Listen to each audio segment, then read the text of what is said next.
Hello everyone, welcome back to our channel Mind, Myth, Momentous, that is M3. In today's episode of the series Mental Health Matters, we will try to understand work-life balance.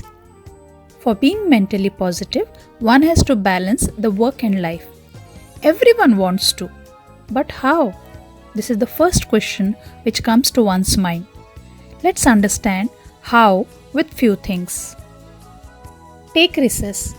When we ignore our body's natural rhythms, we create a state of chronic jet lag for ourselves, which over time can lead to clinical level of depression, anxiety and stress-related diseases and difficulties. At some point, take a good old-fashioned break. The only rule is that your break must be playful or restful. Anything that you have to do anyway. Anything like nap, eat, snack, have tea or coffee, lie down blank means it doesn't count, nor does anything that exists on a to-do list. Unshackle yourself. Reduce as much as possible the unnecessary emotional, mental and physical constraints that weigh you down. The first step to doing so is easing the overwhelm of everyday life. One way to do this is to decide on your top 5 priorities and say no to everything else. Another key step to unshackling yourself is to stop multitasking. We may proudly say that I am a multitasker, and even your seniors, boss, parents, teachers, friends may want you to multitask. But try stopping multitasking because it uses more energy and time than single tasking does. Instead, focus on one thing at a time only.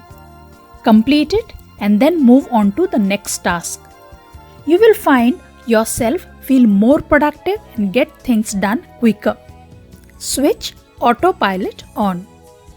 Switching to autopilot means developing certain habits which will make you do things automatically. If we want to live with greater ease and power, we need to train our brains to do as much as possible on autopilot. Using our brain's natural ability to run on autopilot lets our unconscious brain do work that we would otherwise get done through sheer self-discipline or will. Cultivate relationships. The key to happiness is love and care. As our relationships makes us feel more satisfied with our lives, more healthier and more successful. Hence, for our mental well-being, cultivating our relationships with positivity is much needed.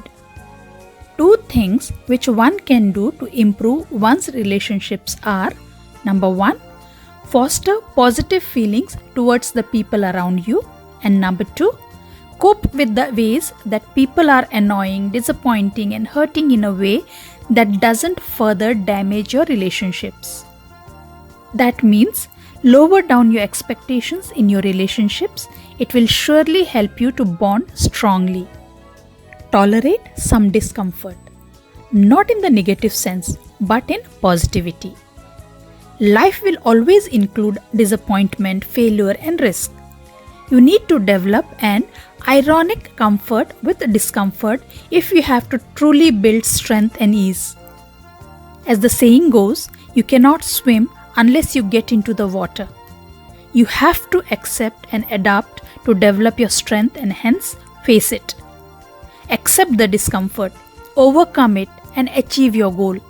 It will add experience, strength and mastery to face the other similar issues coming in the future. In general, one can do 3 things.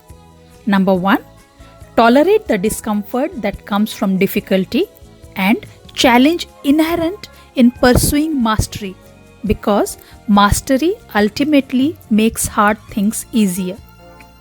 Number 2, be able to cope with the discomfort associated with vulnerability by becoming brave enough to follow your passion and purpose instead of the crowd.